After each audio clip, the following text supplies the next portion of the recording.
Yo, what's up? This your boy Derek Brent here of SportsTalk365.com. Today's episode of the Saints Discussion Show, episode number 7. We're going to talk about the second week of Saints training camp.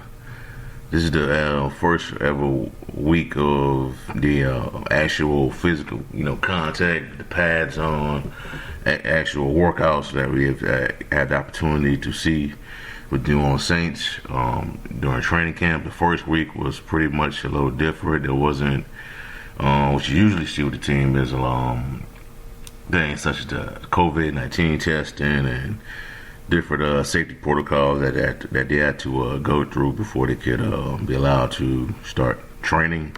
Actual training on different scenarios. So they've gotten that out of the way, and Monday it started off and it looked pretty good throughout the week.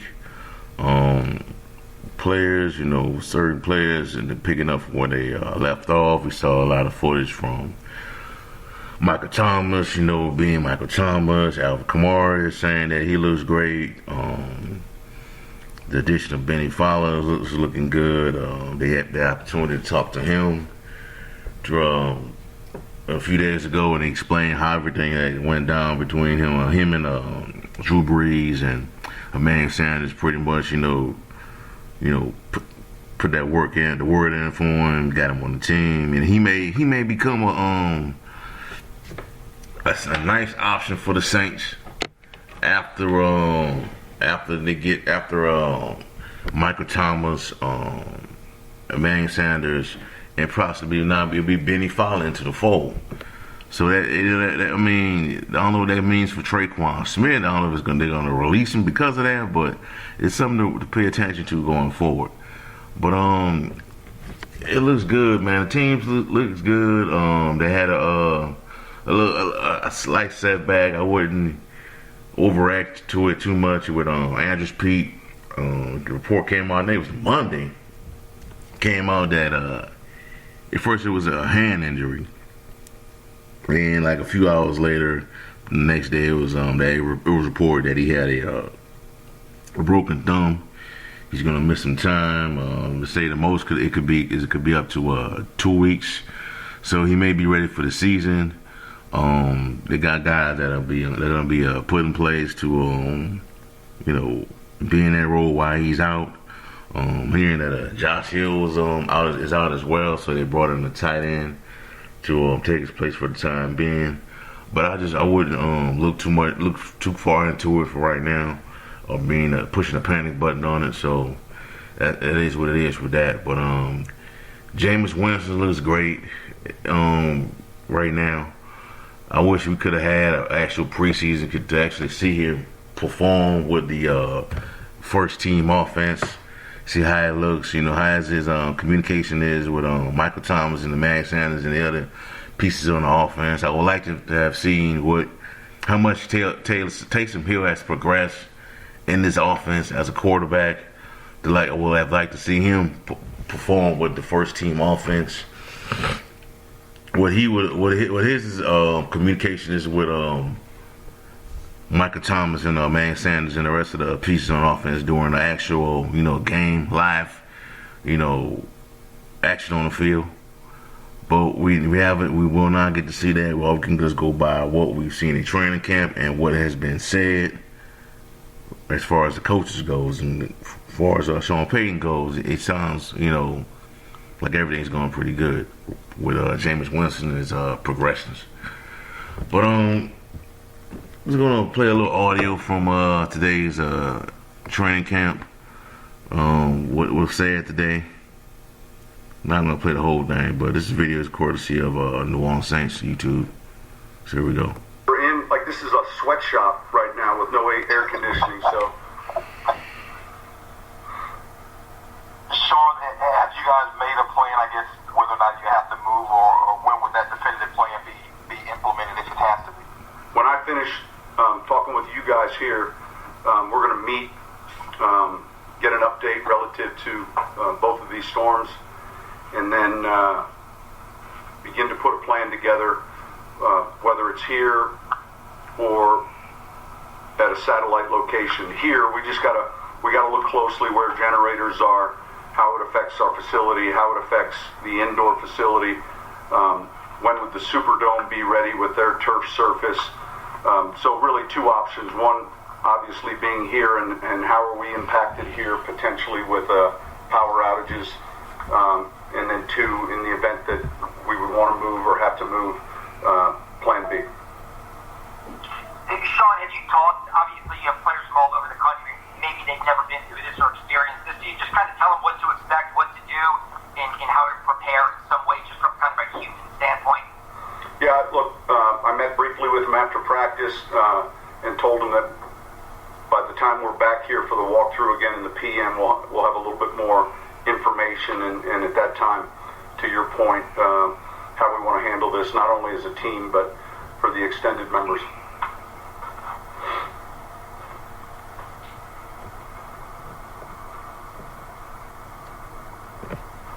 Sean, sorry I got on late. Has anyone asked you if it was Kamara and Ramczyk, were they getting rest days today? Yeah, Ramczyk was, and then Alvin had a little stomach virus, but he'll be fine. Sean, Drew talked leading up to camp a lot about what he did in the offseason to improve his arm strength, especially to be able to hit, deep balls better. Have you seen, I know it's only been a week, but have you seen any evidence of that yet? Yeah. There have been a couple instances where it came out with the rotation you're looking for, and one of the things that he does a great job of every off season is really looking closely at his own game and how he can make subtle adjustments and improvements. And Tom, who he works with, is outstanding relative to the specifics with the throwing motion and creating power and how it's done. Obviously, you guys know this. It all starts from the ground through the legs up, and it's not necessarily an arm thing as much as it is a transition and a creating power and leverage with your lower body through the ground and into the throwing motion. But yeah, I have seen a couple good instances that he's worked on it. Sean, I saw Ruiz got some. Oh, go ahead, Katie. No, go ahead. That's the same thing. I thought Ruiz got some snaps at center today. What did you like out of his time there? Well, we'll look at the film, so I haven't seen it yet, but our plan was to, every second or third day, make a flip there. There was a couple snaps today where, that relative to the run game that he can clean up, shotgun snaps, but we'll look at the film and take a peek at it. So we wanted to do that both with he and Eric, and both of them are smart enough and good enough players where they can handle a switch like that during a couple-day stretch.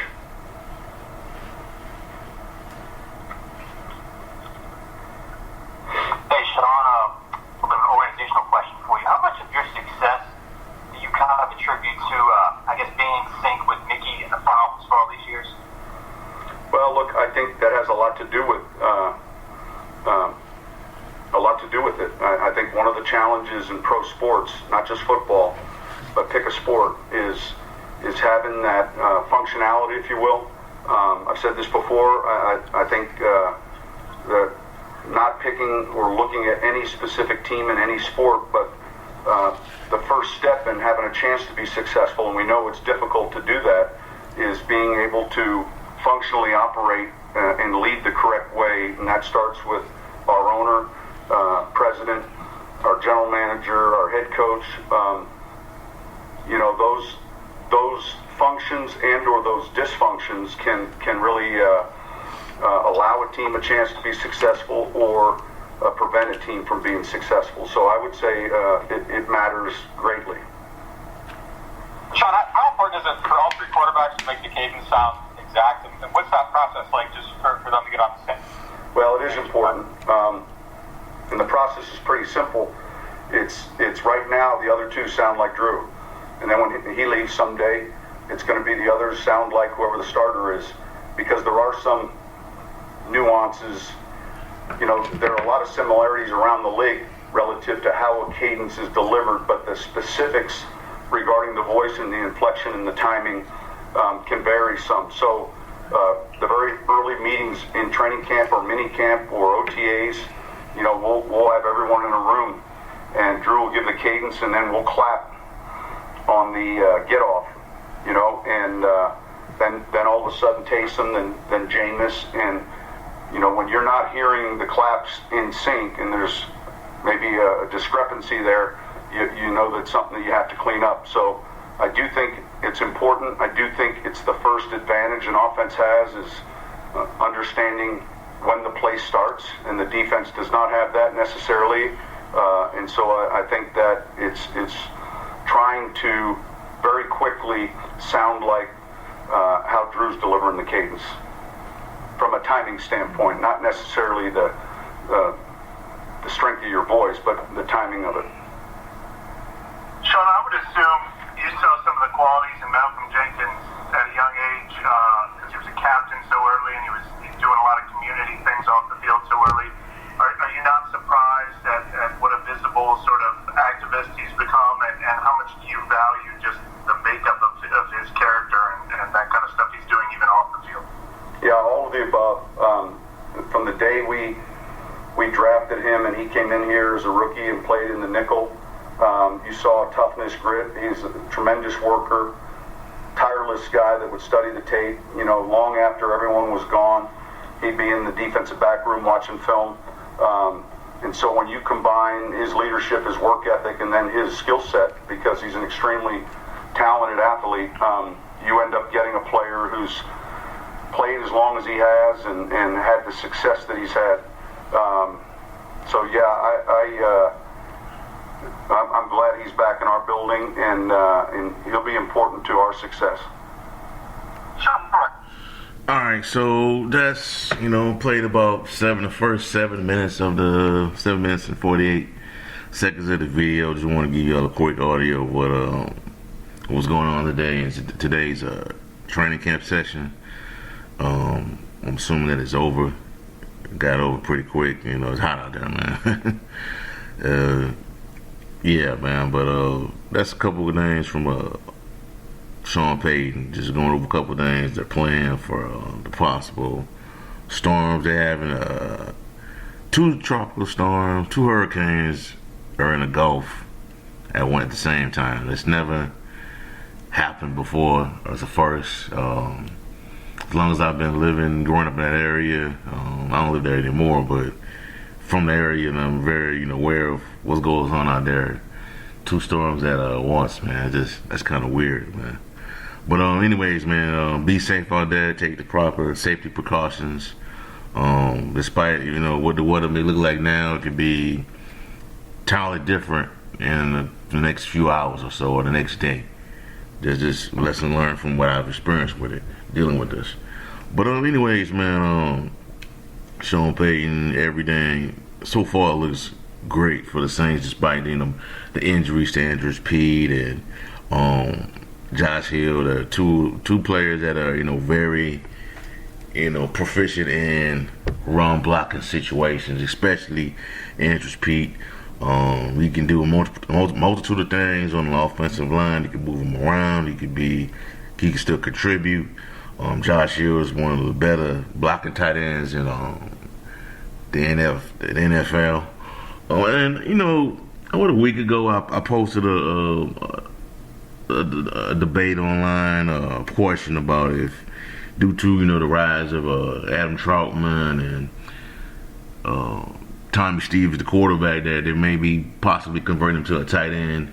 Do you think that it could be the end of Josh Hill at the Saints? And got a mixed responses on it. A lot of people thinking that Josh Hill's not going anywhere because he's so good at run blocking and blocking situations with the team. So it is what it is, man. I think Josh Hill he still is a solid contributor with his team, man. And that's one of Sean Payton's guys. But either ways, man, I wish we could have had a preseason to watch the Saints, watch the defense, see how it looks with the new pieces.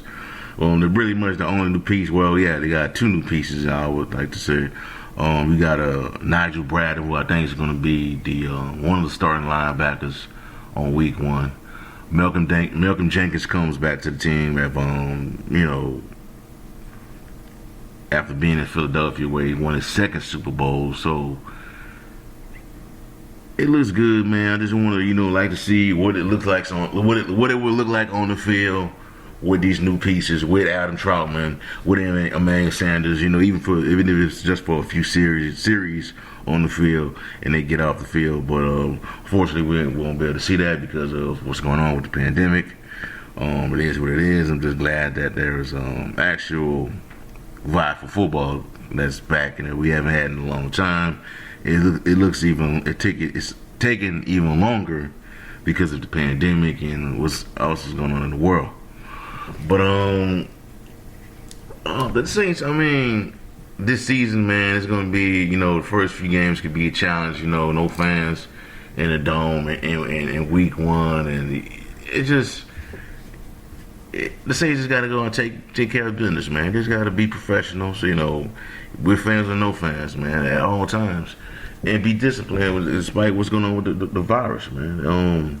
I believe that the season could go on for the Saints and every other team in the league if everybody stayed within the proper safety precautions put out by the league and the Players Association. If that don't happen, man, they shut it down, I think, for a while. But I'm looking forward to week 2, despite what's going on right now with the storm. And I expect the team to move to another location if it gets really bad. They're meeting today, I believe, according to Sean Payton, to what the backup plans are if case things get bad. I'm looking forward to the training camp battles that are going to be coming up this week, and eventually when the season leads up to the season, there's going to be some cuts. They'll trim that roster down, see who makes it. I think Benny Fowler makes the team. I was hearing some great things coming out of training camp. I read a few articles on it. The defense looks good from what I've been hearing, based on the reports that have been coming out. Defense looks good. I can't wait to see how that shapes up when the season starts off. But that's all I got for right now, man. I just didn't want to be with you that long today. Probably went over a couple 15 to 20 minutes with these things. I tried to keep it, brief, not an hour, just to be running my mouth. But that's all I got for you for right now. You saw this on, listen to this podcast on Spreaker, Spotify. Like, comment, subscribe. Please share it with your social media. Give it a listen. Give it a thumbs up, 5 stars, whatever you have to do on YouTube. Let me know in the comment section below what were your takeaways from the first week of actual training for the Saints during training camp. Tell me how you felt. The description box below. If you saw this listen to this on YouTube, check out sportstalk365.com/Saints for latest content on the team. That's sportstalk365.com/Saints for latest content on the Black and Gold. That's all I got for right now. Have a blessed day. Peace.